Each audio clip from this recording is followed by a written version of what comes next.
Aleluia. Glória a Deus. Toda honra, toda glória seja dada a Jesus.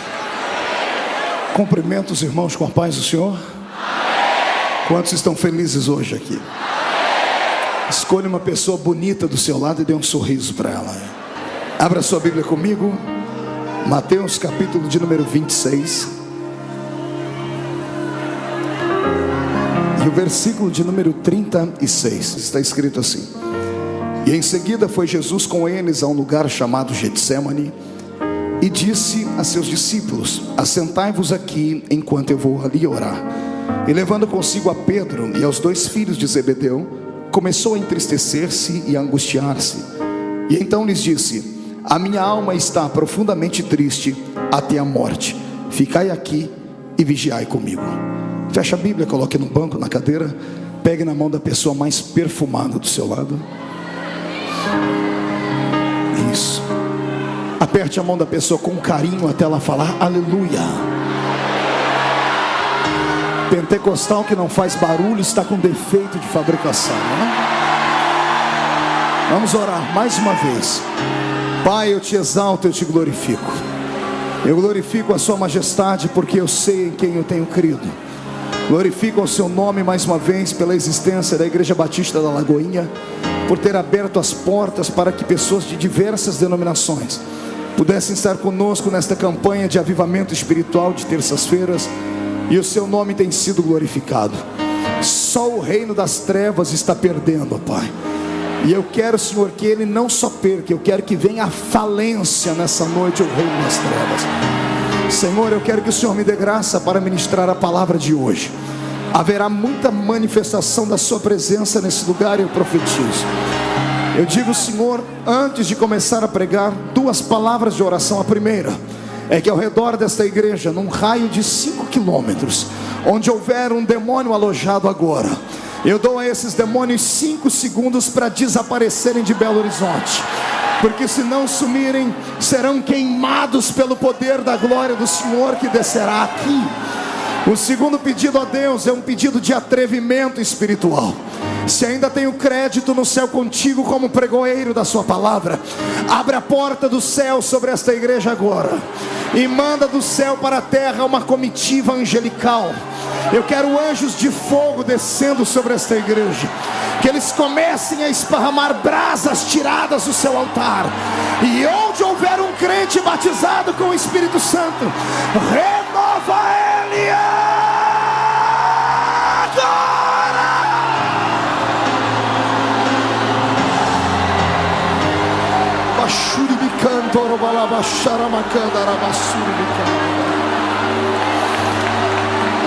Fala conosco nessa noite, Senhor.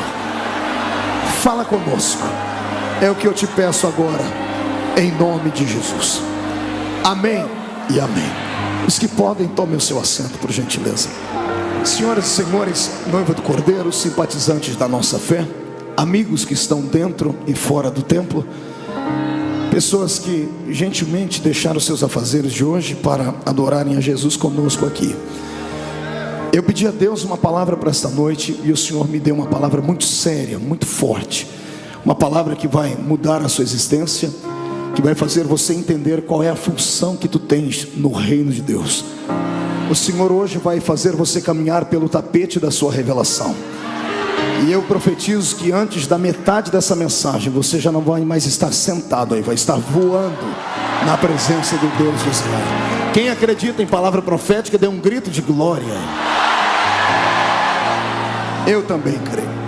Então vamos começar a mensagem. A mensagem de hoje tem um tema. Diga para o seu irmão: aperta o cinto, que vamos decolar agora. O tema dessa noite é esse: íntimos de Deus. Dá para repetir comigo? 1, 2, 3. Canto de olho para o irmão da esquerda desconfiado, o da direita. Olha lá atrás, o da frente, e responde para mim: você acha que o irmão que está do seu lado tem intimidade com Deus ou não? Vamos descobrir hoje aqui. O Senhor me deu um texto que é um dos textos mais belos e mais emocionantes da Bíblia Sagrada. A entrada de Jesus dentro do Getsêmani, momentos que antecederam o seu julgamento pela mão de Pilatos, pela mão de Herodes, pela mão de Anás, Caifás, pelo julgamento das pessoas, das massas, enfim. Momentos antes de tudo isso acontecer, o Senhor Jesus convidou os seus discípulos para subirem com ele ao monte da oração. Em um outro evangelho diz que o Senhor, tendo terminado de cantar um hino, convidou eles para subirem ao monte da oração. Um outro evangelho diz que o Senhor convidou todos os seus discípulos para estarem com ele orando.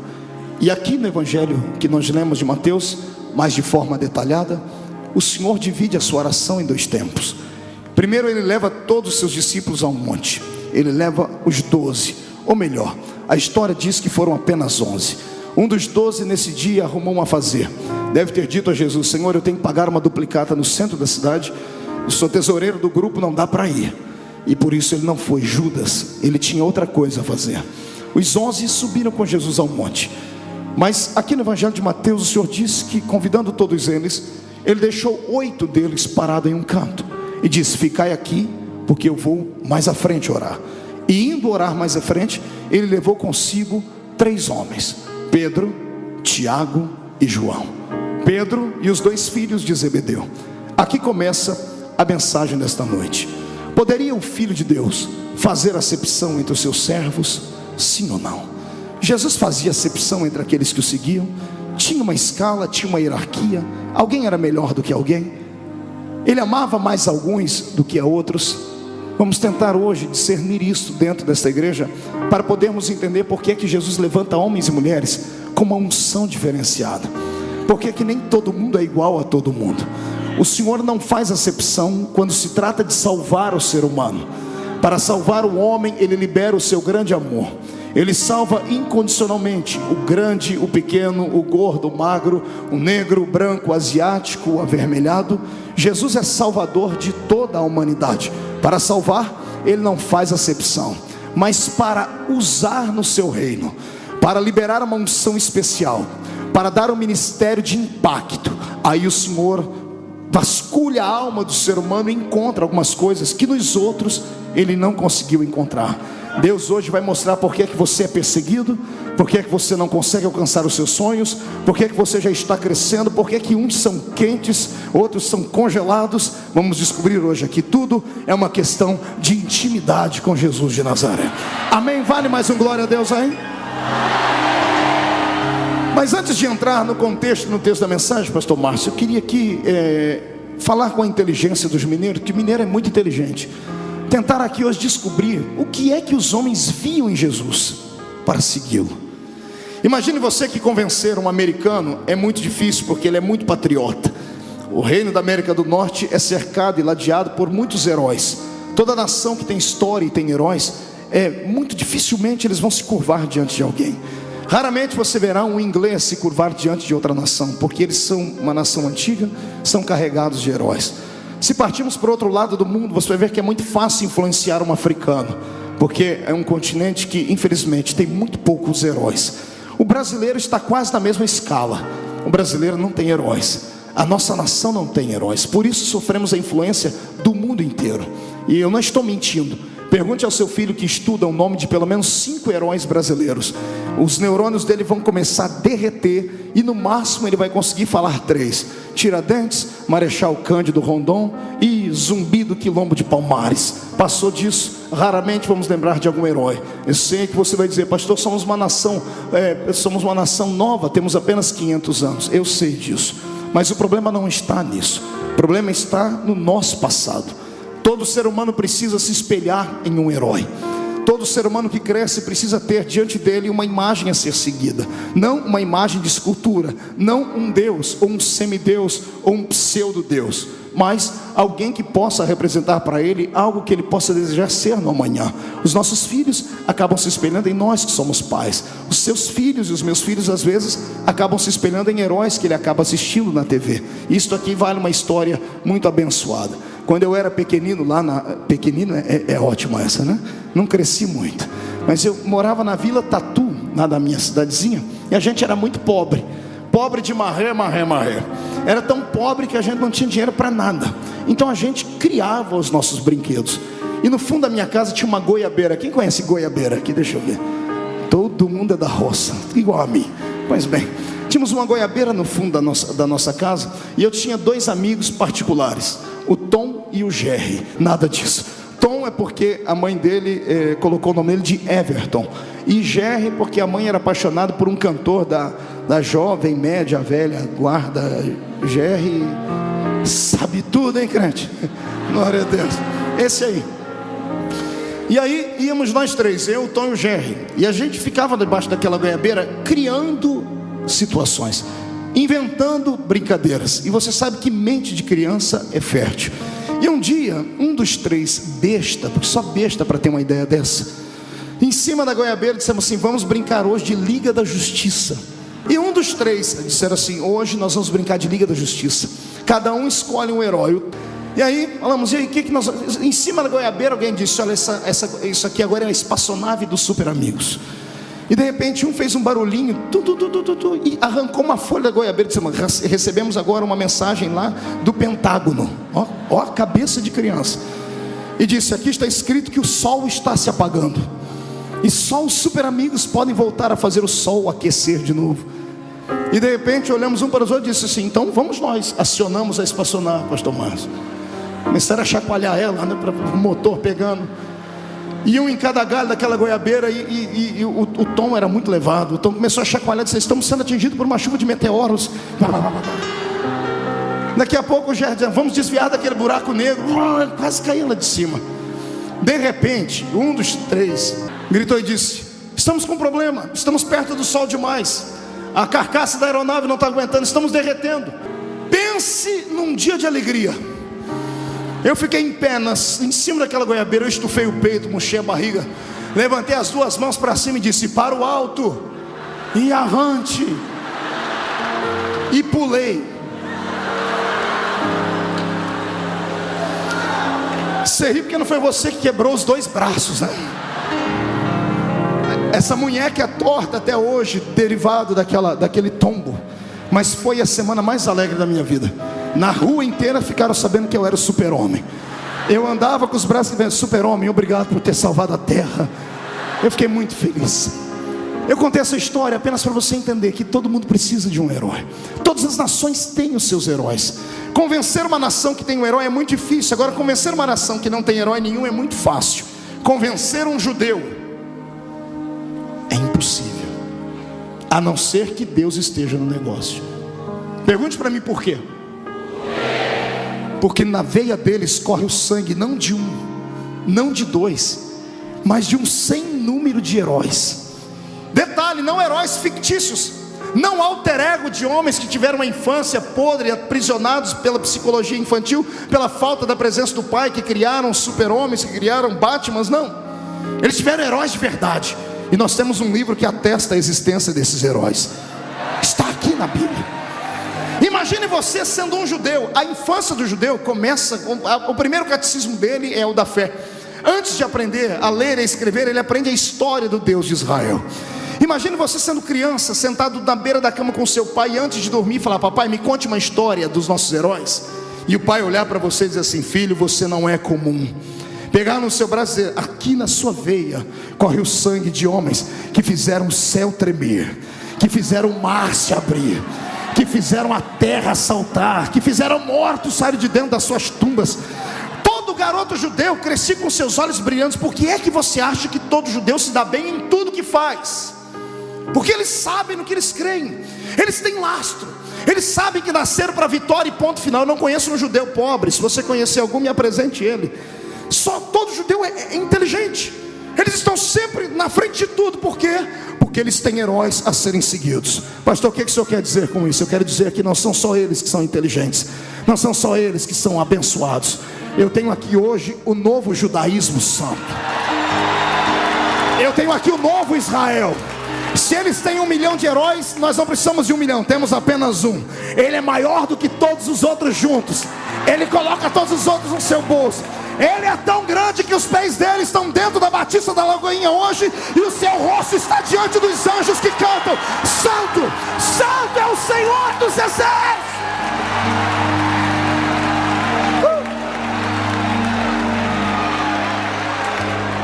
Quando Jesus veio à terra, Esses judeus esperavam um herói.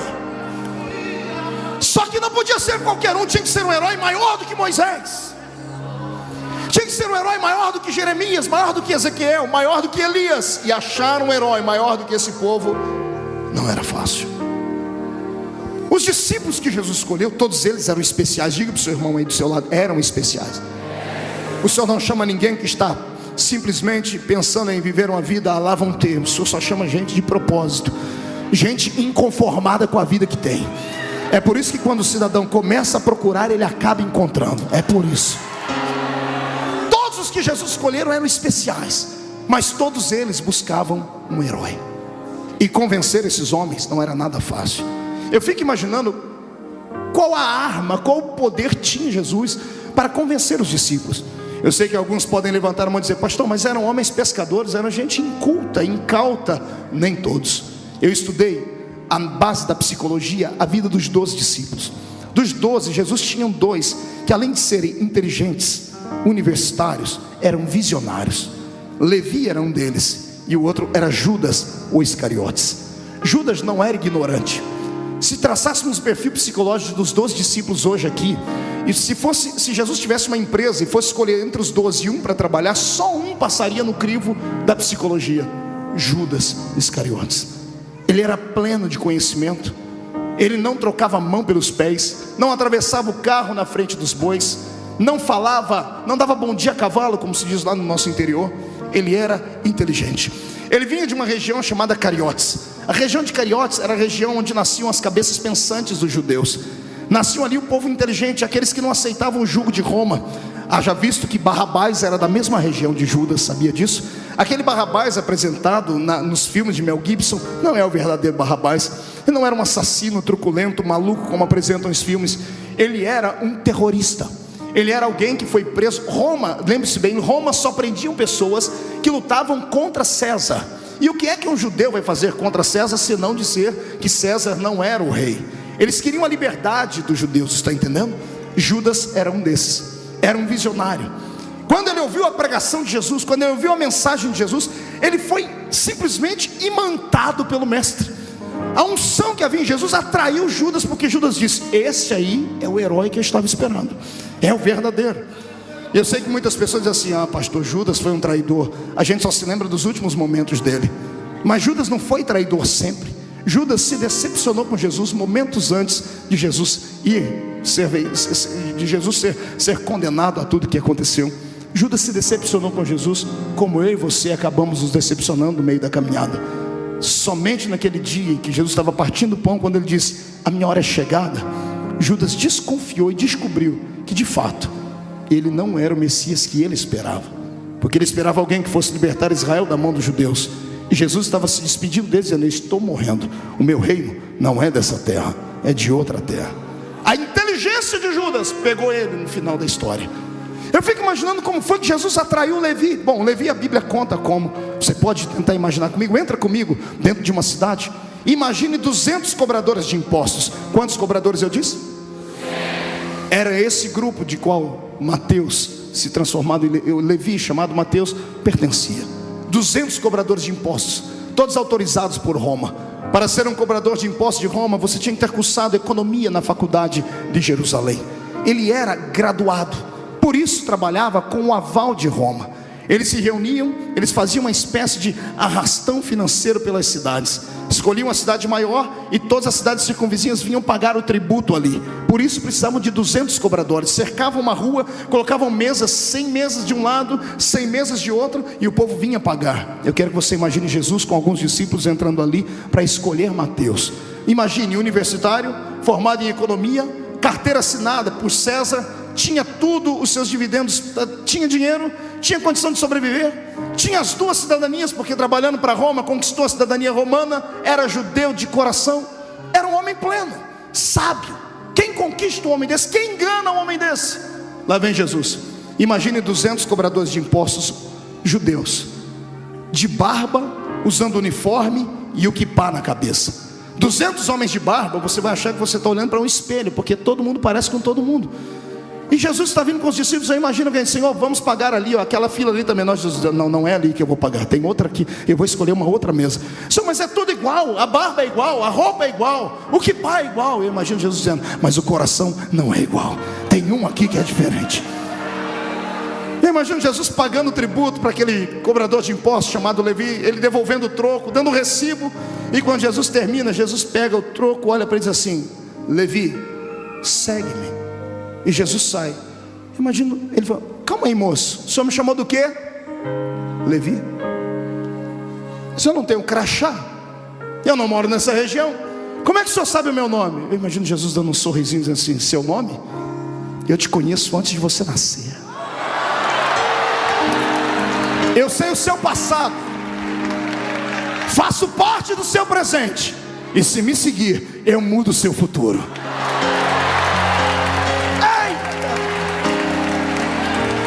Jesus está indo embora e Levi está aqui, a carteira assinada, uma profissão bem feita, família. O que tinha Jesus para atrair esse camarada? Ele não era comum, ele só atraía gente especial. É por isso que quando eu prego dentro de uma igreja como essa, eu fico alegre, porque eu prego para a nata.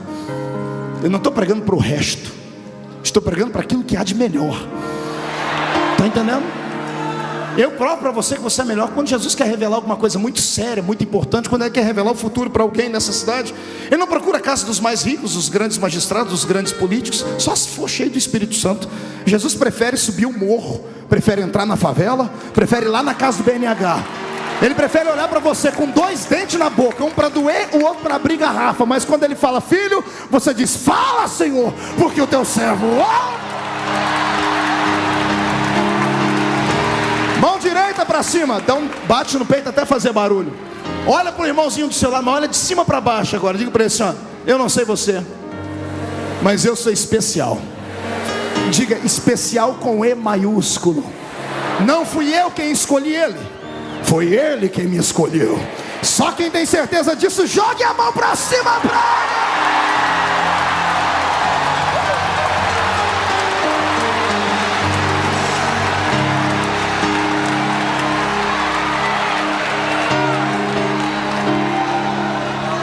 Ser um judeu não era nada fácil. Imagine você, temos 12 discípulos, escolha um para você ser ele agora.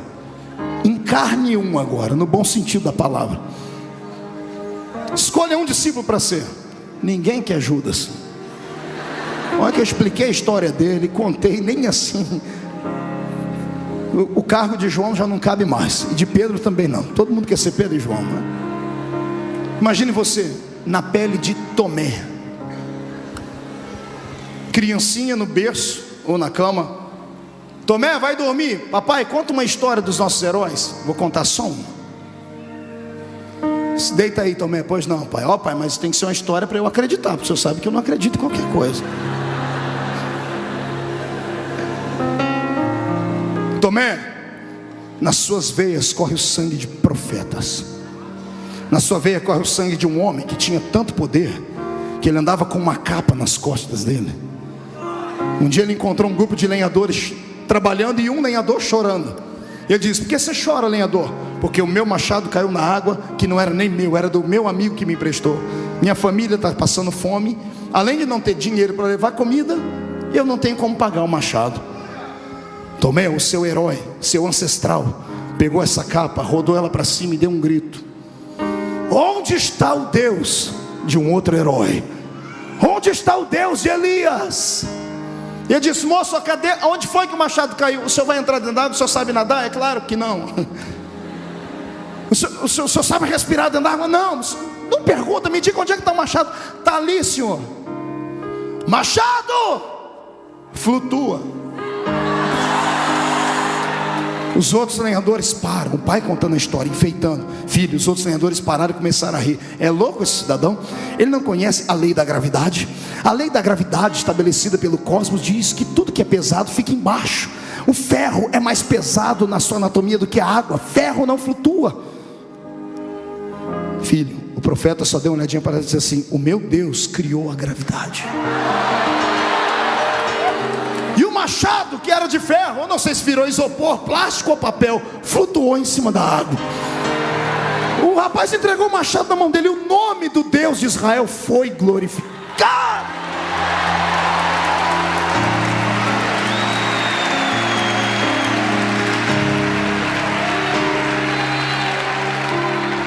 Imagine você sendo André.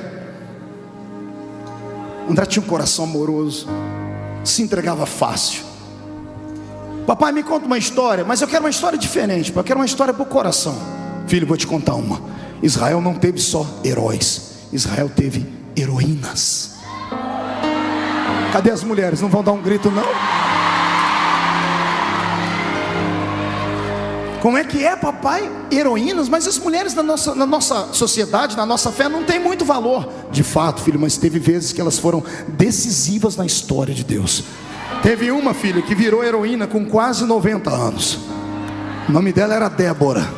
Ela estava em cima das palmeiras, e o herói da época fracassou, ficou frouxo, não tinha coragem de descer para possuir os vales. E o Senhor disse assim: Débora, chama o herói da época e dá-lhe um couro, Débora. E Débora chamou ele, lá vem o herói todo bambambam, filho. Chega ele, Baraque, é o nome dele, o homem do trovão. Baraque, o homem do trovão. Eu disse: Débora, você me chamou aqui, velhinha, para me dar, vovozinha, a senhora vai me dar um bolinho de fubá? Não. Um cachecol? Não. A senhora me chamou aqui para dizer que a senhora queria ter um filho como eu? Não. Para que a senhora me chamou aqui? Para te chamar de covarde, calça curta e frouxo. O Senhor mandou você possuir a terra, e você está com medo de 900 carrinhos de ferro lá embaixo. Mas Débora, são 900 carrinhos de ferro. O seu Deus pode transformar ferro em sucata, Baraque.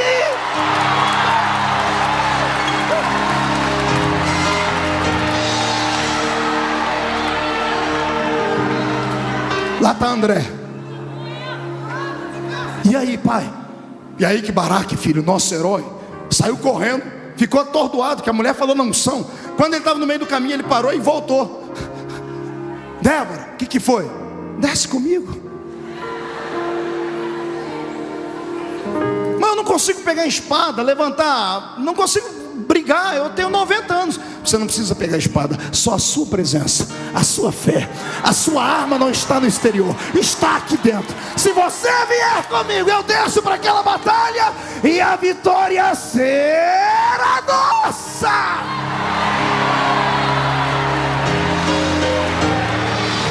Ei, pense você ser um deles, que cresceu ouvindo histórias de que viria um homem, que não seria só um homem, maior que Moisés, maior que Elias. E chegou esse homem. Ele chegou de mansinho, como chega o mineiro, comendo pelas beiradas, quietinho, não é assim? Bem do jeitinho de vocês, como quem não quer nada. Foi se aproximando, revelou o nome de um aqui, falou sobre uma pesca ali, deu uma outra profissão a outro, disse assim: se você me seguir, eu te dou outro tipo de profissão. Estava todo mundo angustiado, ninguém suportava mais o jugo de Roma. A religião judaica estava falida, era uma religião só de palavras perdidas, faltava essência de vida. Os sacerdotes tinham 2 pesos e 2 medidas. Se fosse um rico aristocrata judeu que levasse 12 juntas de bois de oferta, ele era ovacionado, era aplaudido, era amado. Se fosse uma viúva com uma flor de farinha na palma da mão, ela era simplesmente humilhada e rejeitada. E de repente aparece ele, e ele começa a caminhar, e todos eles saem com ele, todos desconfiados, com o pé atrás, porque ele ainda não tinha se revelado. Aí Jesus começa a se revelar. Vem comigo, vem para uma das histórias mais lindas que você já ouviu. Jesus diz assim: gente, vamos iniciar o nosso ministério. Eu quero uma cruzada, uma grande cruzada. Anuncie na cidade que coisas extraordinárias vão acontecer. Diga que há profeta em Israel agora. Mas Senhor, mas vai acontecer. Fale que vai acontecer. Onde vai ser a cruzada? No pé daquele monte. Eu vou pregar um sermão. Esparrame o nome do sermão: o sermão da montanha. Esparrame ele. Daqui a pouco vem a multidão, 5.000 homens, fora mulheres e crianças, 15.000 pessoas. E Jesus se empolga, pregador parecendo pastor Marco, agarra o microfone e não solta mais. E ele começa a pregar 10 minutos, 15, 1 hora, 2, 6 horas, André. A mensagem de Jesus era uma mensagem espada, comprida, mas não era chata, cortava mesmo. E ele prega pregando. Daqui a pouco um barulho no meio da multidão. Glória a Deus, pastor. Não. Língua estranha? Não, um barulho estranho. Pergunte que barulho. 15 mil estômagos roncando de fome.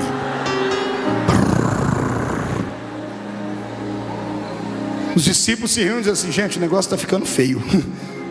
Alguém pede uma palavra: Senhor, para o sermão um minutinho. Jesus fala: o que está acontecendo, Senhor? Está na hora de mandar esse povo embora. Por quê? Porque, Senhor, já é tarde, eles estão te ouvindo o dia inteiro, não tem comida. E Jesus olha para eles assim: olha, dê vocês de comer. Pedro: Judas, que foi? O mestre está mandando dar de comer para a multidão. Senhor, ninguém dizimou esse mês. Ninguém ofertou. O dinheiro que tem não dá para comprar comida nem para a gente. Como é que nós vamos alimentar 15 mil pessoas? Jesus diz: se vira. Senhor, não tem jeito. Aí Jesus diz: então agora vocês vão começar a me conhecer. Mande a multidão se assentar. Se assentam em grupos de 50. Grite no meio da multidão: quem é que tem comida aí?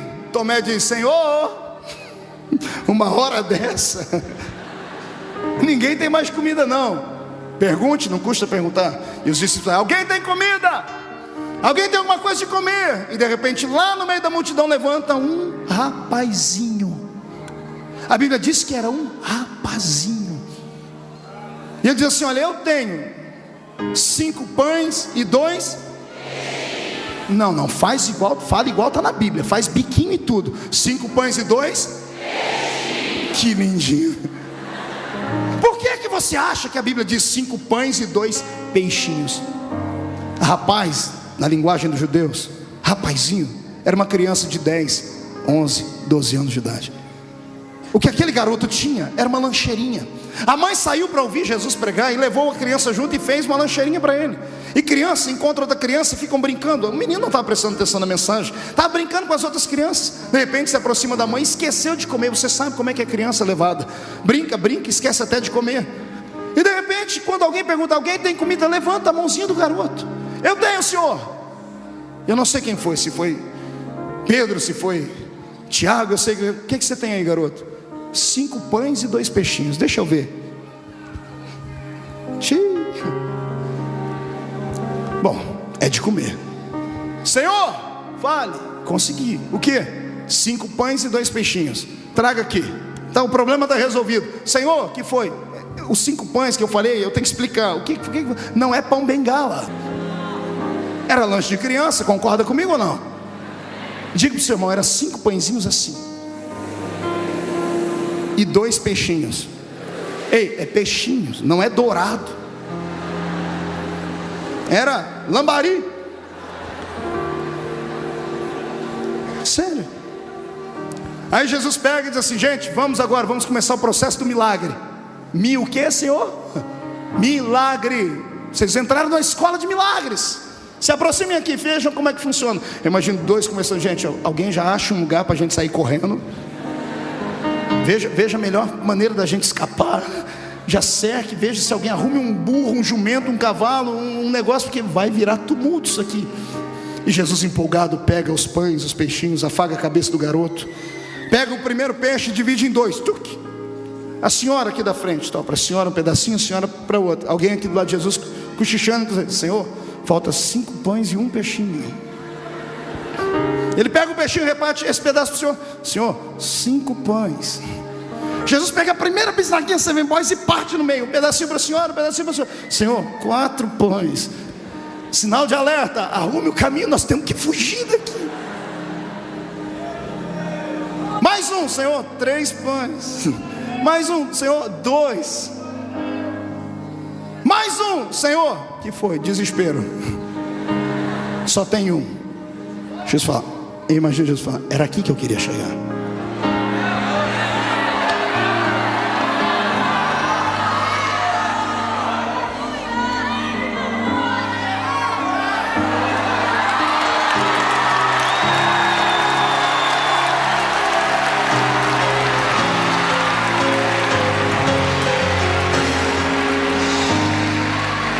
Eu quero os 12 aqui do meu lado. Jesus parte o pão e diz: Pedro, esse primeiro é seu. Pedro pega o pão, e quando está todo mundo olhando para esse pão, quando eles tiram o olhar desse e olham para esse está inteiro ainda. O que aconteceu? Agora ninguém mais olha para o todo, não está olhando para a mão dele. Ele diz: Pai, eu te dou graças, Pai. Jesus fala: Tiago, esse é seu. Tiago está até errando a mão porque está olhando para cá. Enquanto essa mão de Jesus vai para lá, essa aqui o pão faz assim, ó.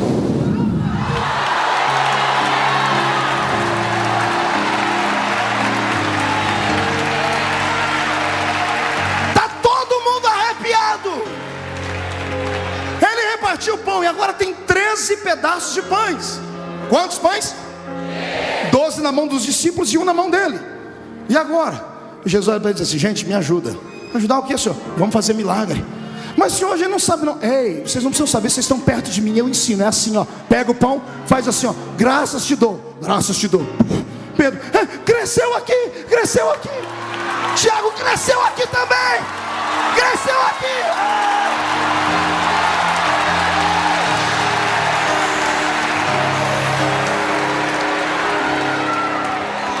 A parte mais bonita vem agora. Agora desaperta o cinto que você vai quebrar tudo agora. A minha Bíblia diz que sobrou quantos cestos? Pergunta para o seu irmão: por quê? Por quê? Depois que eles alimentaram todo mundo, cada um arrumou um cesto e ficaram brincando de fazer milagre. Quando acabou o cesto, aí parou. Não tem mais cesto para encher. Aí parou o pão. Cada um pega um cesto, vai Jesus na frente, dando uma risadinha por dentro, e atrás vem os 12, cada um com o seu. Que homem é esse? Gente, está aqui, ó, 12 cestos. Ai, Jesus! Eu profetizo na autoridade do Mestre, que a unção de fazer milagres que Ele liberou sobre aqueles discípulos, vem sobre a minha geração. Agora!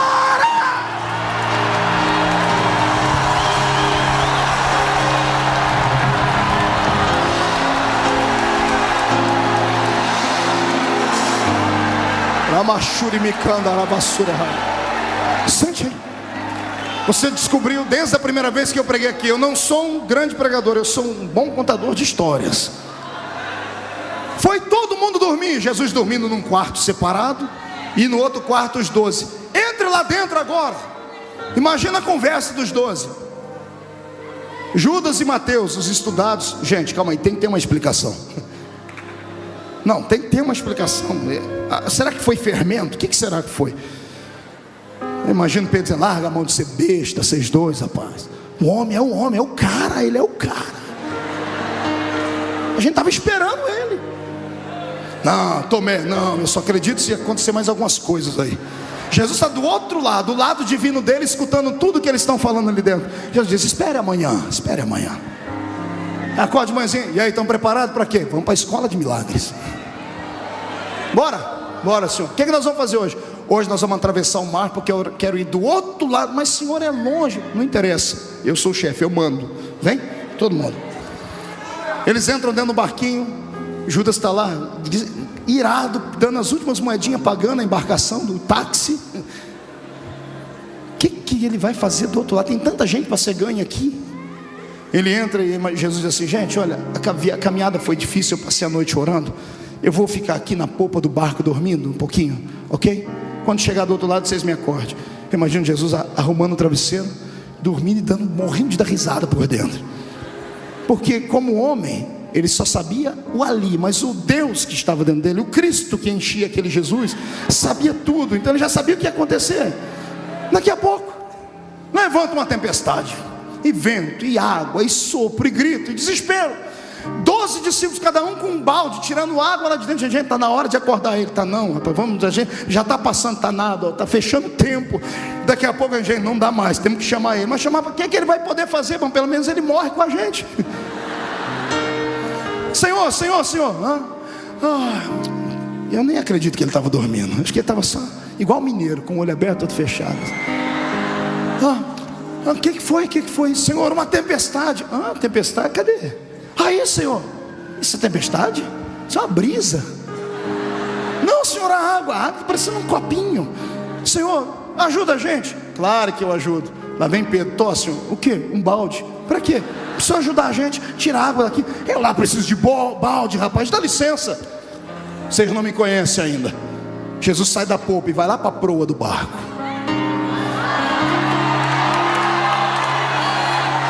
Ele está na proa do barco. Eles estão de costas. Ele ri numa que se matava. Vai ter um ataque cardíaco neles agora. Todo mundo lá, um agarrado no outro. E agora? Confessando todos os pecados.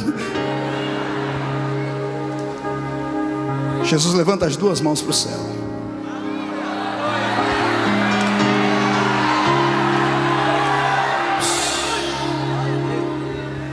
E ele grita. Ele ordena. Ele dá uma palavra de ordem à água e o vento. Eu estudei um pouquinho nessa minha vida. Estudei física, química, conheço um pouco de biologia, estudei astronomia. Eu sou fuçado para estudar as coisas. Eu já ouvi falar de braço do mar, mas ouvi falar que mar tem ouvido. Ouvi falar que vento escuta. Foi a primeira vez. Vento, acalma-te. Mar, aquieta-te.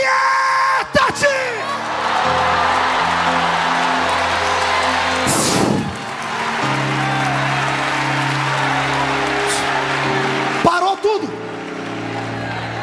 Ele vira para trás. Posso dormir agora, senhores? Homens de pouca fé. Lá vai ele, se ajeita no travesseiro. E os 12 estão lá. Que homem é esse? Que até o vento e o mar obedecem.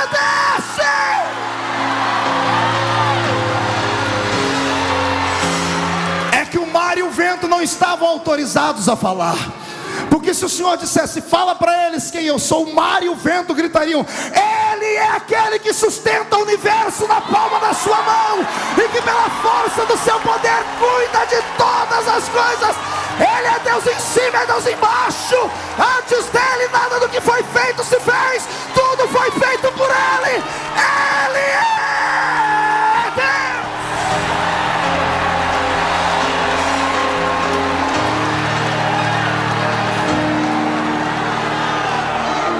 Pastor Márcio, eles até esqueceram o que foi fazer do outro lado do mar.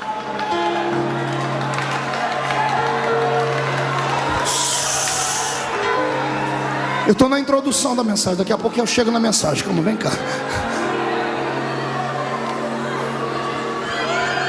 Jesus está dormindo num quarto, os outros num canto. E ele dizendo: e agora, gente? Dá para acreditar nele? Tomé, está melhorando. Ô Tomé, não, pode ter sido um vento contrário que soprou, uma nuvem quente que se esvaziou da nuvem fria. Jesus do outro lado dizendo: amanhã eu me revelo. Acorda, toma um café da manhã. Senhor, onde nós vamos hoje? Hoje nós vamos por aí. O que nós vamos fazer? Escola de milagres. Hoje eu vou fazer uma coisa com vocês que vocês nunca viram. E vocês vão aprender hoje parte do meu caráter. Vocês vão encontrar hoje um dos grandes inimigos da humanidade. E vocês vão ver o que é que eu sou capaz de fazer com ele. Vamos. E Jesus chama todo mundo para cantar um hino da Batista da Lagoinha ainda. Está todo mundo cantando. Quando chegam numa grande avenida lá de uma grande cidade, eles viram a esquina, vem a caravana da vida cantando. Se depara com a caravana da morte. A caravana da morte vem trazendo um féretro dentro de um esquife. A caravana da morte só tem tristeza, uma mulher chorando lá do caixão, e um sacerdote miserável que fazia o enterro dos filhos das judias viúvas, caminhava 10 metros longe do caixão. Sabia disso? Aprenda. Quantos metros o sacerdote andava longe do caixão? Pergunta para mim, por quê, pastor? Porque o sacerdote era muito puro e santo, não tocava em coisa morta, queria acelerar o processo do enterro do defunto, não se preocupava com o coração da pessoa que ficou. E quando Jesus entra, ele entra na frente do cortejo fúnebre. Ele olha para trás, não tem mais ninguém, todo mundo saiu de perto, porque a lei é universal, mundial. Todo mundo sabe que quando um cortejo fúnebre está andando, todos têm que abrir espaço para passar. Respeito não por quem foi, mas por quem ficou, que está ficando sozinho. Jesus não sai da frente. Volta todo mundo aqui, Senhor, mas vamos ser presos. Ninguém é preso perto de mim, volte. Vou ensinar vocês hoje o que é que eu faço com a morte quando eu encontro ela. Só vou dar um recadinho para você. Você já se perguntou por que na crucificação Jesus morreu primeiro do que os outros dois?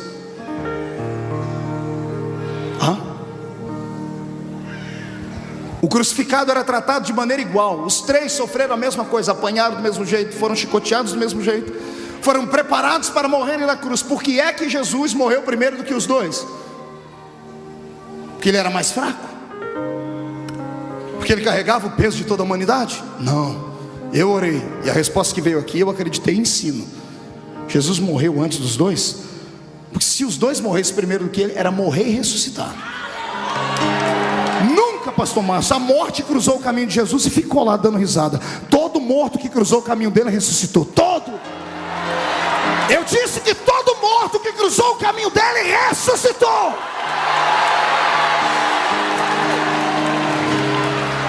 Então, para não ter que ficar ressuscitando de fundo, porque perto de ninguém fica muito dizendo assim, vou eu primeiro. Voltando à história. Quando Jesus para e olha para aquela mulher, ele não se comoveu com o rapaz, ele se comoveu com a mãe do rapaz. Quando Jesus olhou para ela, o lado divino dele vasculhou a mente dela, porque Jesus veio à terra para isso, para entender o ser humano. Foi isso que Deus veio fazer em carne, porque Deus, da primeira à quinta dispensação, inocência, consciência, governo humano, patriarcal e lei, veio na nuvem, na graça, no fogo, na glória, e não pôde absorver o sentimento da humanidade. Deus não conseguiu compreender porque que o homem não conseguia respeitá-lo. Aí Jesus veio e se desfez da sua forma divina e veio ser um como nós, para entender o que é frio, o que é calor, o que é dor, o que é abandono, o que é sofrimento, o que é choro. E agora Jesus estava diante de uma experiência única. Ele queria entender por que é que as pessoas choravam quando o morto ia embora. Aí o lado divino dele entra na mente da mulher e vasculha a memória dela, e ele entende por que ela chora. Por isso que ele chorou com ela. Você nunca se perguntou por que Jesus chorou com ela? Foi só por causa disso.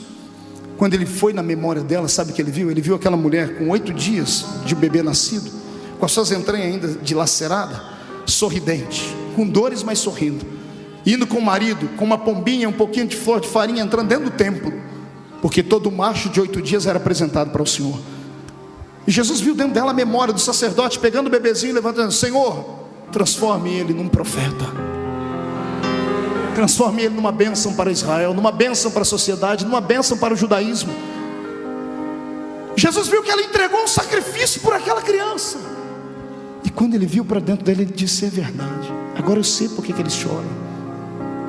Essa criança foi consagrada a mim, e ela foi embora antes da mãe. E Jesus chorou com ela. E quando Jesus olhou para aquele caixão, ele não viu uma criança, ele viu os sonhos daquela mulher. Ela era viúva, o filho daria sustento a ela no futuro. O filho, toda vez que ela olhava para o filho, ela lembrava do pai, do marido que tinha ido embora. Era o sustentáculo dela, já era maldita por estar na terra viúva. Viúva era destratada, tinha um filho para lhe dar graça, agora não tinha marido e nem filho, estava humilhada. Além do sonho estar morto no caixão, a cova estava aberta no cemitério. Aí Jesus entra e para a história. Ele faz aquilo que nenhum sacerdote tinha coragem de fazer. O sacerdote está a 10 metros do caixão, ele vai e se aproxima do caixão. Ele olha para dentro do esquife e olha para a mulher e diz assim: não chores. E ele levanta aquela mão de novo. Quando ele levanta aquela mão, os 12 lá no canto dizem: o que ele vai fazer? Toda vez que ele levanta essa mão, algo acontece. O que ele vai fazer agora? Eu quero aqui desmistificar uma passagem da Bíblia, essa que estou citando, para que você entenda melhor. A Bíblia diz que Jesus tocou o esquife. Ele tocou o quê? Esquife é feito de que matéria? Madeira. Esquife é caixão. Isso. Para que Jesus ia tocar no caixão? Se caixão não ressuscita, se madeira não tem vida? É que o escritor da Bíblia, e todos eles sendo judeus e bons judeus, queriam limpar a imagem de Jesus, porque nenhum judeu aceitava ninguém colocando coisa a mão em defunto, em coisa morta. Então escreveram: Jesus tocou o esquife. Ele não tocou o esquife, ele enfiou a mão, foi no peito do defunto. Está olhando nos olhos e dizendo: não chores. ele enfia a mão no peito, defunto, além de estar dentro do caixão, ainda estava amarrado, igual Lázaro, atado, parecendo uma múmia. Jesus diz: não chores. Eu imagino a mão dele procurando o coração sem vida, enfiando a mão no meio das talas, encontrando o peito do rapaz. Não chores, moço, levanta-te.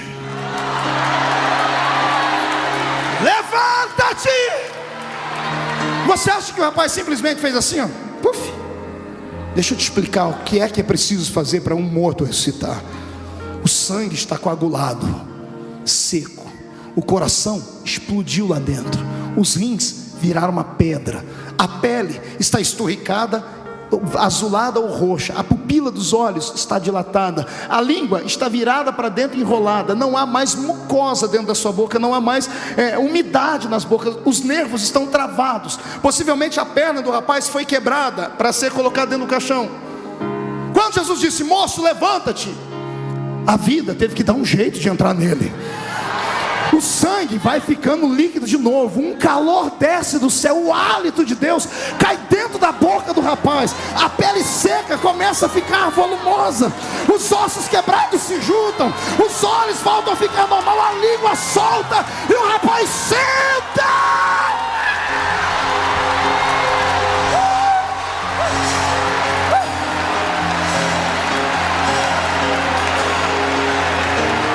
Esse é o Jesus que eu sirvo.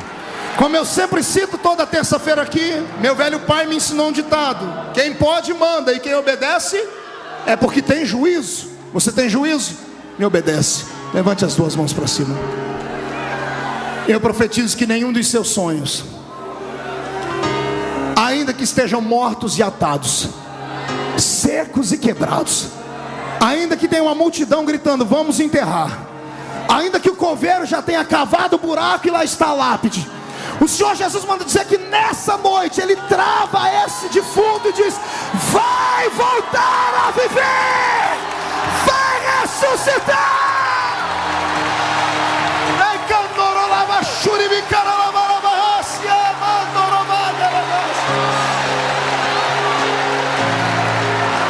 Recebe de volta o seu sonho. Leva de volta o seu sonho para casa. Se algum sacerdote seco queria enterrá-lo, deixa ele gritar num canto: hoje não tem enterro. Não, você que gosta de ir para velório e comer bolachinha com chazinho, hoje não tem bolachinha nem chazinho. Hoje tem festa. Hoje tem celebração de festa.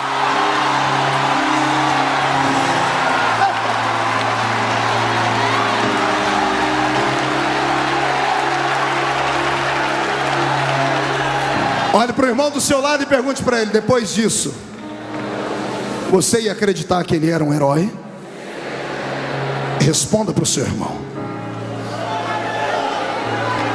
Contra fatos não há argumento.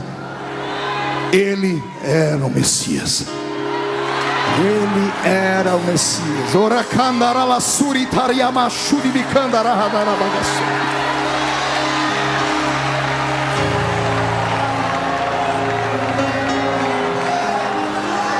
Jesus passou 3 anos e meio ensinando a eles tudo que ele sabia.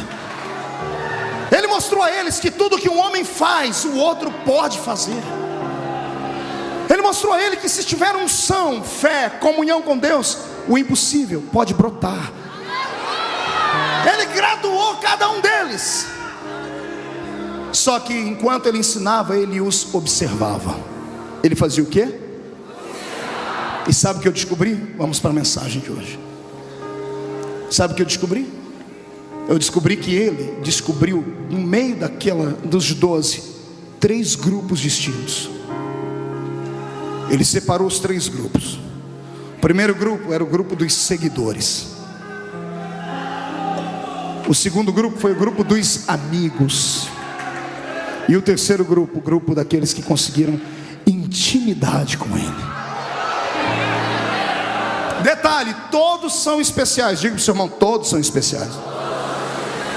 Só que diga: alguns são seguidores. São especiais, mas são apenas seguidores. São especiais, mas são apenas. O segundo grupo são amigos. E o terceiro, gente íntima, André. Gente que tem coragem de fazer aquilo que ninguém mais tem coragem de fazer. Os seguidores, Jesus não os isolou, os usou, se revelou a eles. Só que os seguidores estavam preparados para ver apenas coisas que todo mundo podia ver. O seguidor pode ver aquilo que é comum, mesmo que Jesus esteja operando milagre, mas é um milagre comum. O seguidor pode ver ele mandar o vento e o mar parar, ver o morto ressuscitar. O seguidor pode ver e até participar da multiplicação dos pães. O seguidor pode ver ele expulsar um demônio, mas para por aí.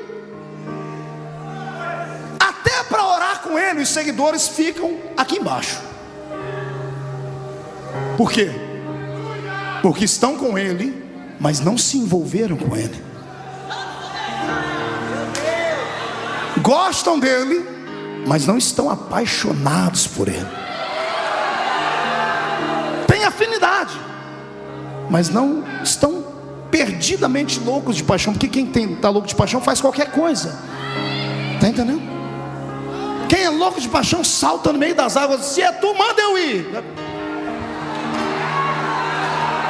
Seguidor olha para ele e diz: eu recebi poder. Jesus, eu fui naquela cidade pregar, não quiseram me ouvir. Eu posso mandar cair fogo do céu e destruir a cidade inteira? Não, calma, calma. Não, mas o Senhor deu poder? Dei, mas não é para isso, calma.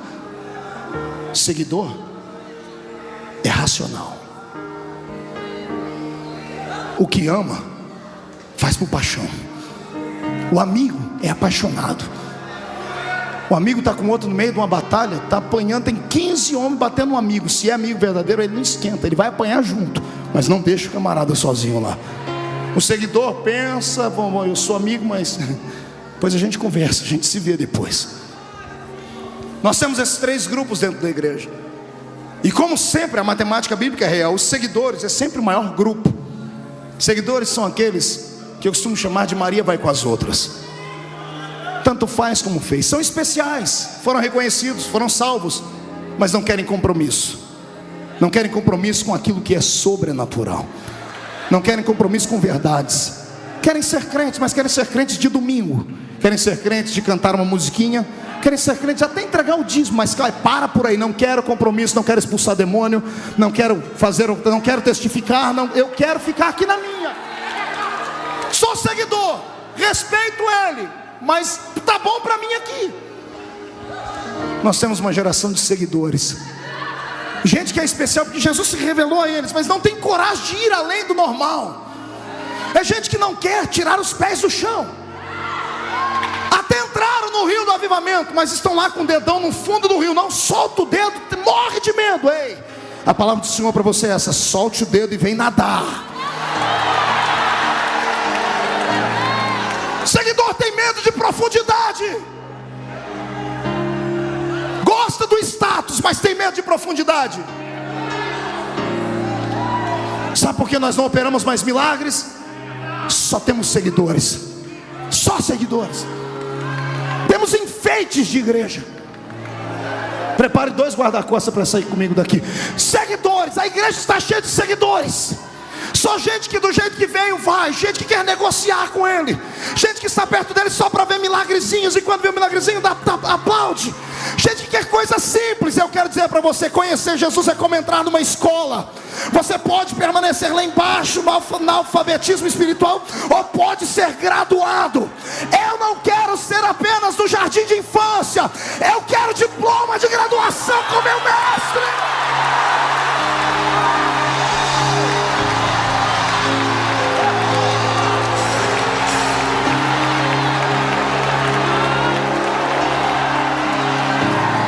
Pastor, pois não. A oportunidade é dada igual a todos? Sim. Quando ele chamou a mim, chamou a você, chamou o pastor Márcio, chamou a todos, ele nos chamou para um propósito.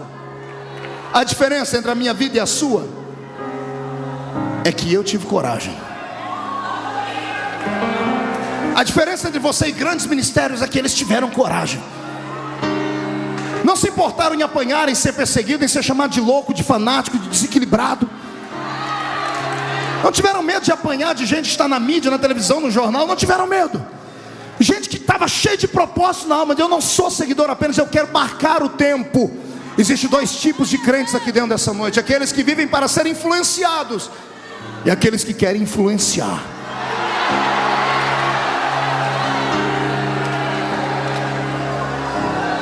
Pastor, mas tá bom ser especial, ser seguidor, mas pelo menos eu estou no circuito deles. Sim, só que você nunca vai crescer. Você vai ser como metade dos evangélicos desse país. Só acostumaram a ouvir, não sabem fazer. Tudo que conhece porque ouve alguém dizer, não tem coragem de buscar.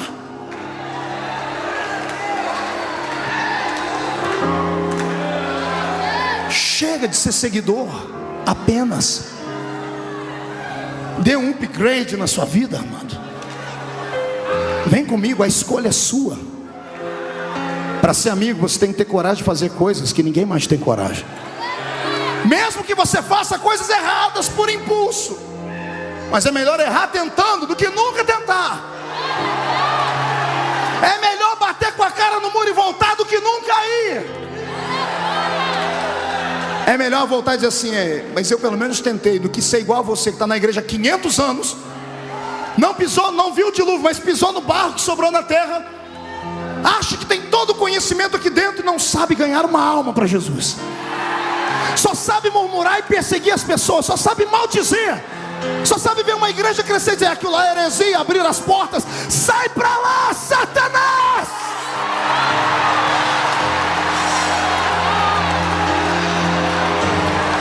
Faça a diferença. Ei, quer que Deus faça algo na sua vida que Ele nunca fez?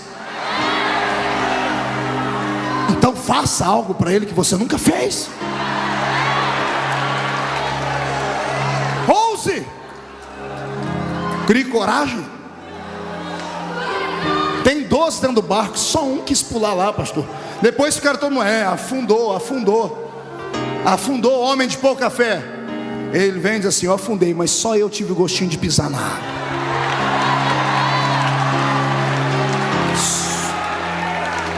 Todo mundo reclama do Jacó aleijado. Olha lá o aleijadinho, agarrou antes, saiu aleijado. Ele, tô aleijado, mas recebi minha bênção.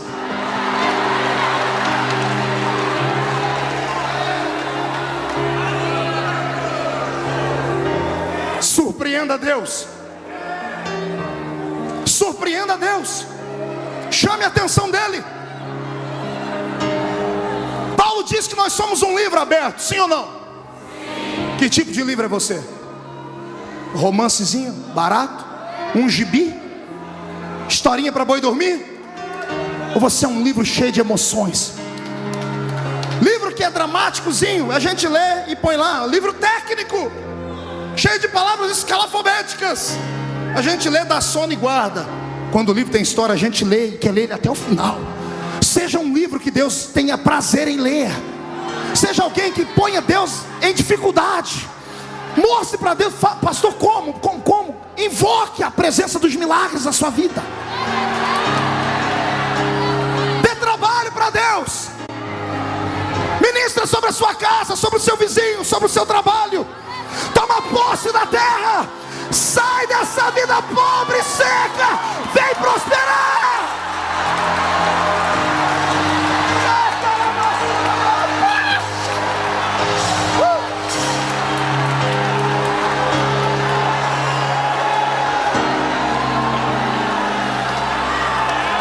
Os amigos caminham com Jesus até um certo ponto. Os seguidores vêm mais abaixo. Até para orar com Jesus, o seguidor tem que ficar mais embaixo.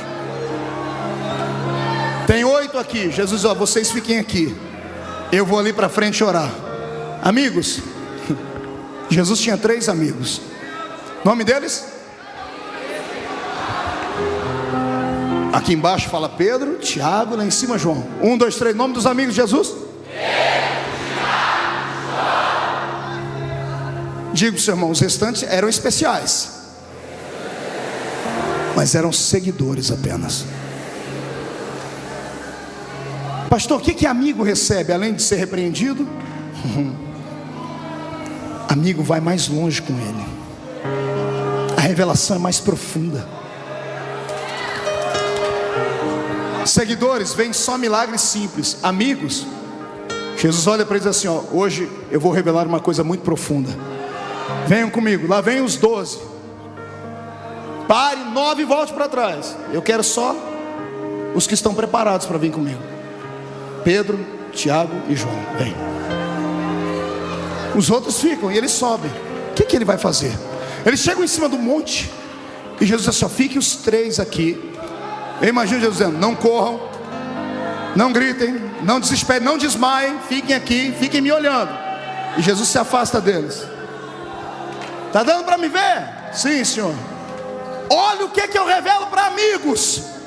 Ele abre os 2 braços e começa a flutuar. Começa a brilhar como reflexo do sol. O corpo dele é transformado num corpo glorificado. Ele está lá em cima voando, está os 3, um agarrado no outro, tremendo, querendo cair. Ele falou para não cair. Mamãe, se ele está revelando é porque ele viu alguma coisa na gente. Senhor, Senhor, deixa a gente dobrar o joelho. Vai, dobra. Os 3. Eu imagino Pedro, Tiago e João. O que é isso? Ele voa. Meu super-herói voa.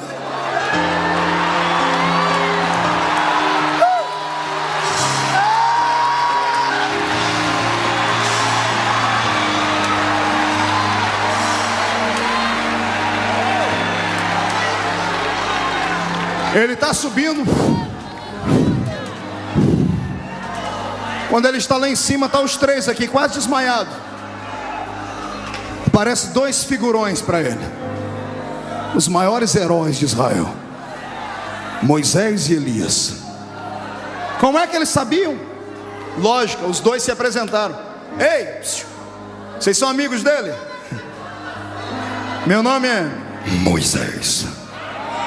E o meu é Elias. Esses aí mesmo. O senhor abriu o mar? O senhor subiu na carruagem? O senhor representa os profetas? O senhor representa as leis? Sim. Vocês são grandes? Somos, mas não tão grandes. Eu, Moisés, represento a lei. Eu, Elias, represento os profetas. Mas nós 2, Moisés, já ensaiamos lá no céu. Agora a coreografia, 1, 2, 3. Um de lá, outro de cá, aponta o dedo para eles. Mas a ele vocês devem seguir.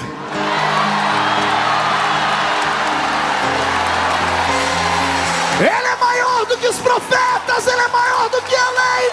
Ele é a graça.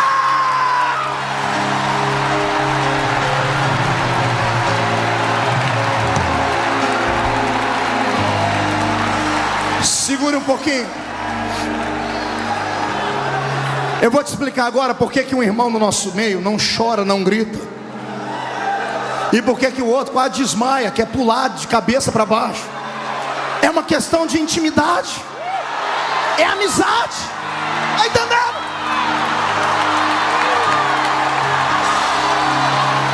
É só isso.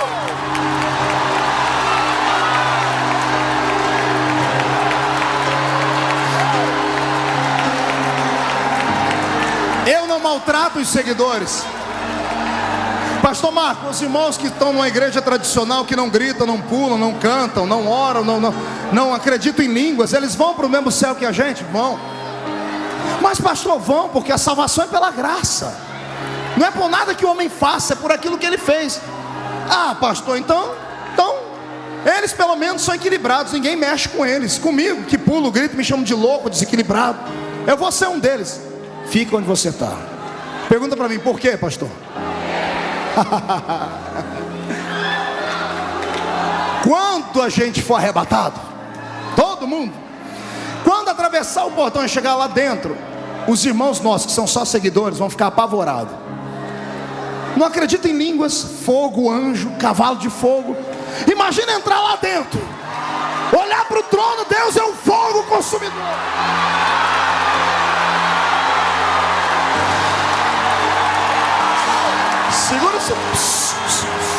Segura, segura, segura. Até eles acostumar com o ambiente lá em cima, pastor Márcio, o povo da Batista da Lagoinha já fez a festa.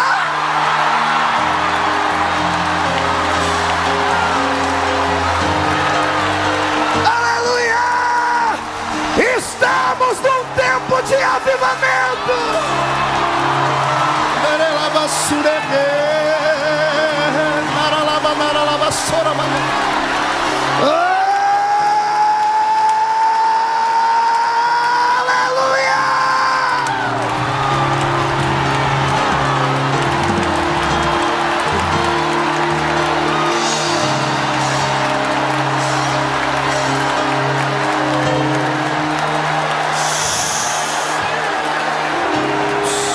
Segura um pouquinho.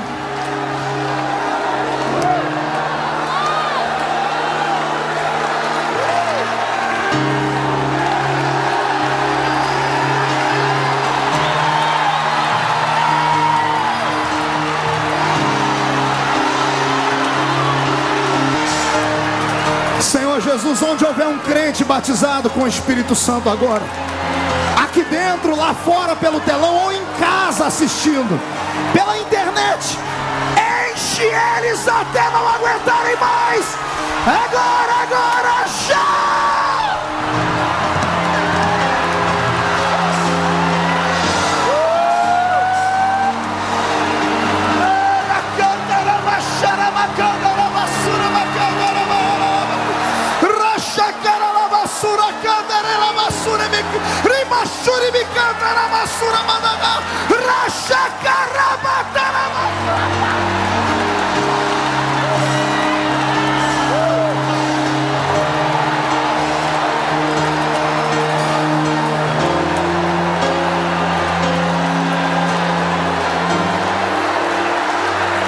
Íntimos de Deus.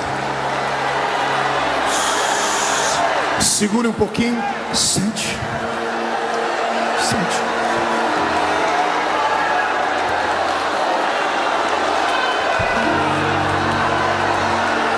É por isso que há tanta diferença de crentes. Todos são especiais, lembrem disso. Todos de todas as denominações são especiais, mas a maioria são só seguidores. Alguns são amigos. Esses que são amigos enxergam o céu pelo lado de dentro, recebem revelações que ninguém mais recebe, e não tem o que falar. Vai fazer o quê?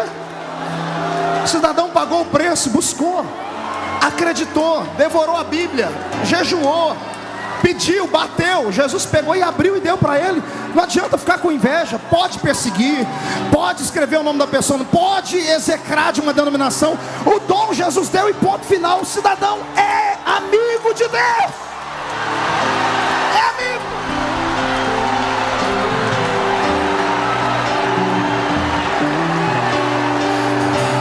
Segura aí, senão a gente não vai embora hoje. Olhe para cá. Já temos dois grupos, pastor Márcio e André: seguidores e... Dá uma olhadinha pro seu irmão de novo. Pergunta para ele aí: seguidor ou amigo? Diga, lembre, todo mundo é especial. De uma forma ou de outra a gente entra lá. Olhe para mim. Seguidores e amigos. Segure só um pouquinho. Agora eu vou te mostrar como faz para chegar no auge e ser íntimo de Deus. Os três amigos, onde Jesus ia, eles iam junto.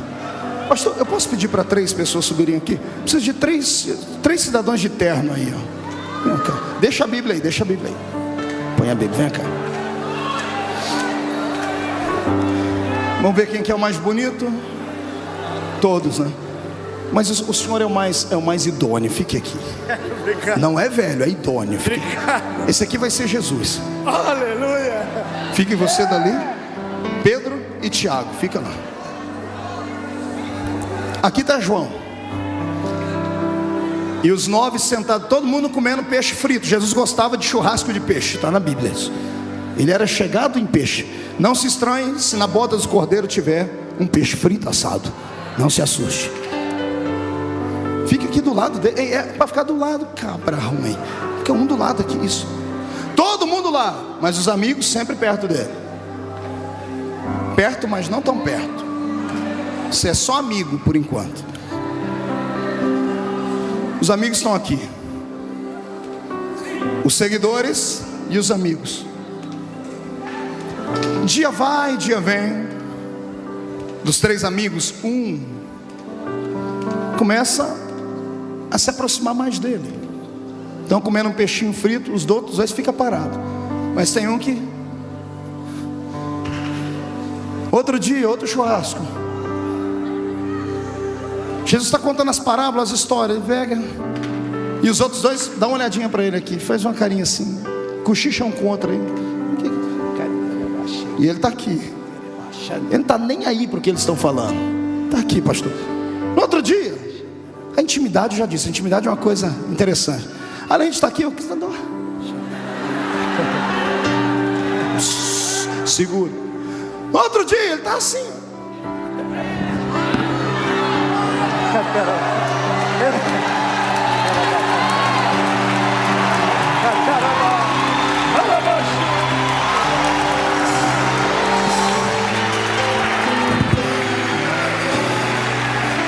Pergunte para mim: ah, pastor, fazer isso é... Fala assim, diga para mim: pastor, fazer isso é fácil. Hoje, há 2000 anos atrás, ser judeu, você vê um judeu andar de mão dada com um homem. Se você vê alguém aí fora de mão dada com outro homem, você já fica todo malicioso, preconceituoso.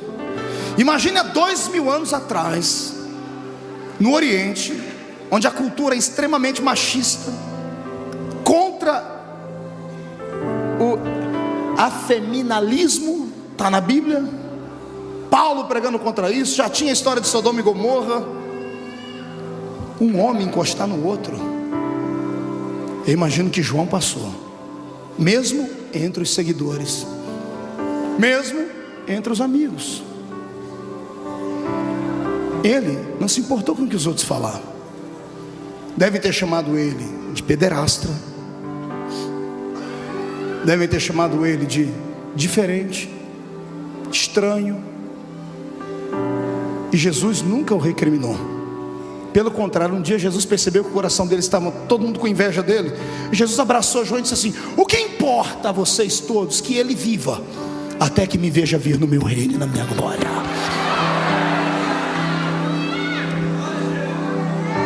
Seguidores e amigos todos tiveram morte truculenta, foram mártires, ajudaram a fazer o nosso movimento crescer. O sangue deles foi semente em terra fértil. Louvado seja Deus pela vida daqueles homens que faleceram, com exceção, é claro, de Judas, mas que depois teve o seu cargo ocupado por um outro. Todos, sem exceção, foram martirizados, seguidores e amigos. Mas aquele que ficou íntimo, a morte não conseguia pegar ele. Ele pastoreou Éfeso, ele ensinou as igrejas. Ele que começou o ministério dele cheio como um evangelista: Senhor, eu quero mandar fogo naquela cidade e destruir. Quando ficou bem velhinho, ficou tão amigo de Jesus que ficou parecido com ele.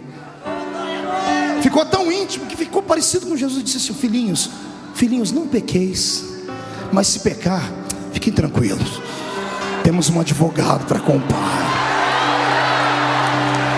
Vocês conseguem imaginar ele, que hora antes queria destruir uma cidade, porque não ouviram ele pregar agora? Ele está dizendo assim: ó, se você pecar, Jesus vai te ajudar. Ele ficou parecido com Jesus. A morte não levava ele. Ele tem 90 anos de idade. O imperador de Roma resolve encarar ele, dizendo assim: ei, vai parar de adorar esse Jesus ou não? Ele disse: é claro que não. Mas eu vou te matar. Faça isso logo. Eu já caí da escada, já naufraguei, já caí de cima. Ninguém me mata, eu não morro. Você não morre por quê? Porque eu sou íntimo dele.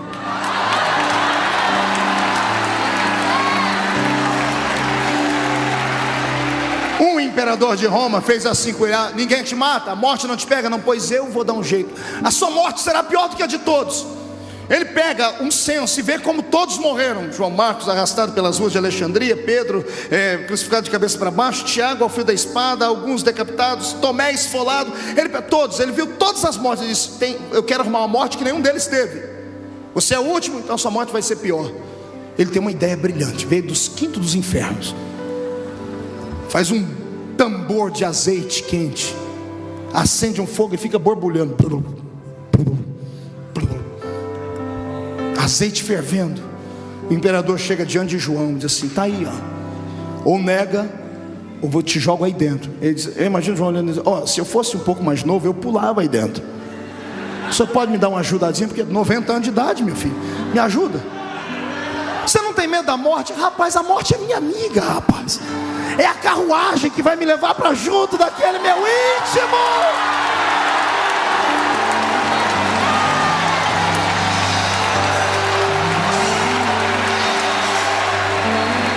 A tradição diz que quando jogaram João lá dentro, espanto para todo mundo, a primeira sessão de bronzeamento artificial da história, a primeira sessão de hidratamento, e morra de inveja a irmã que é vaidosa, que fica hidratando a pelezinha. O primeiro homem da história a hidratar a pele inteira com azeite quente, fervendo, azeite escorrendo pelo corpo, azeite não queimava, ele enchendo a boca de azeite. Ô rei, cai aqui dentro, vem. Ô João, segura, porque agora você vai voar. João, por que esse azeite quente não te queima? Simples, como eu era íntimo dele, ele botou um azeite aqui dentro que é mais quente do que ele.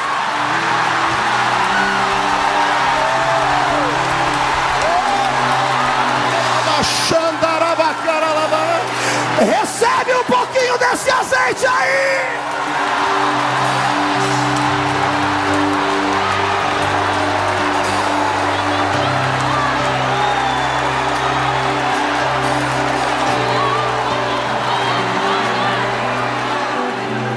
Chave para abrir céu não fica na mão do crente, fica no joelho dele. Botou o joelho no chão, a porta se abre. Aí ele dizia: eu estava de joelhos quando eu ouvi uma voz por detrás de mim, e eu virei para ver quem era. Era o meu íntimo.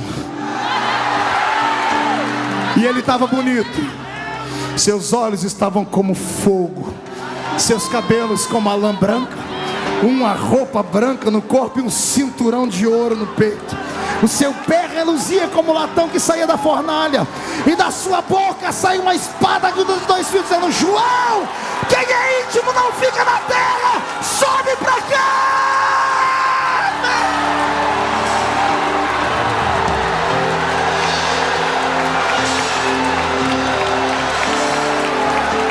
Fique de pé comigo, igreja do Senhor.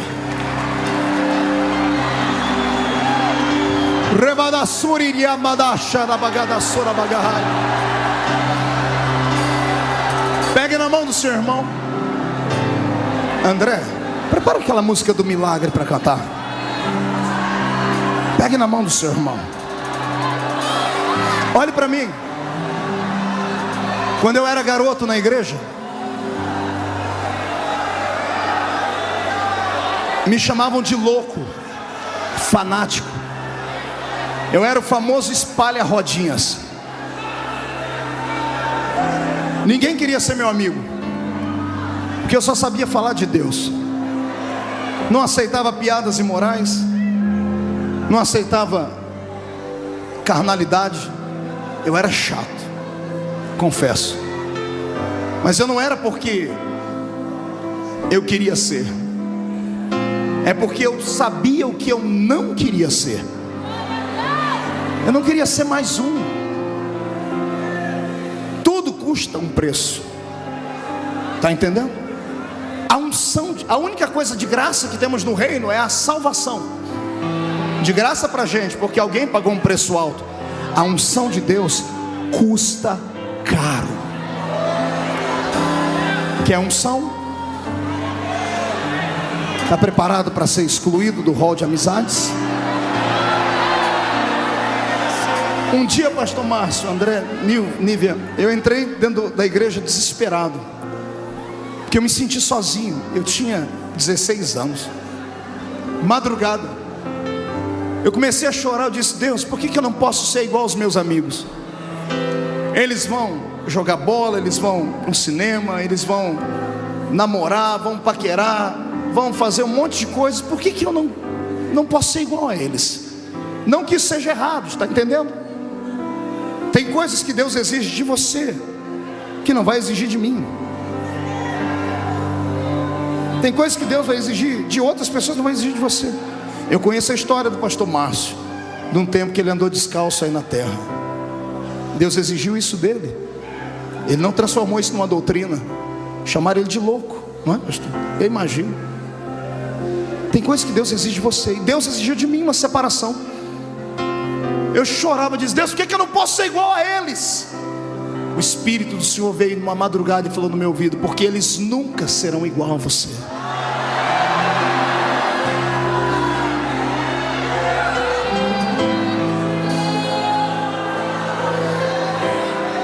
Todos os meus amigos que eram os paqueradores da igreja eram os moços que eram mais famosos, as meninas que chamavam mais atenção. Só se esqueceram de uma coisa: que o tempo passa.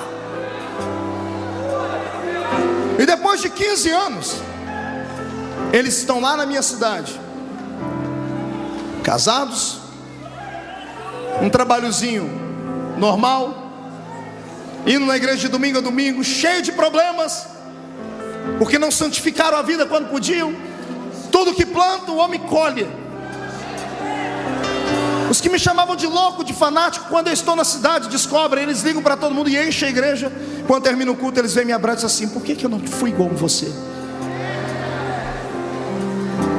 Quantas vezes, tem gente que já me pediu perdão 1 milhão de vezes: por que eu te chamei de louco, de fanático? Deus está pesando a mão em mim. Diz: não, Deus não faz isso, foi uma opção sua. Eu optei em ser diferente.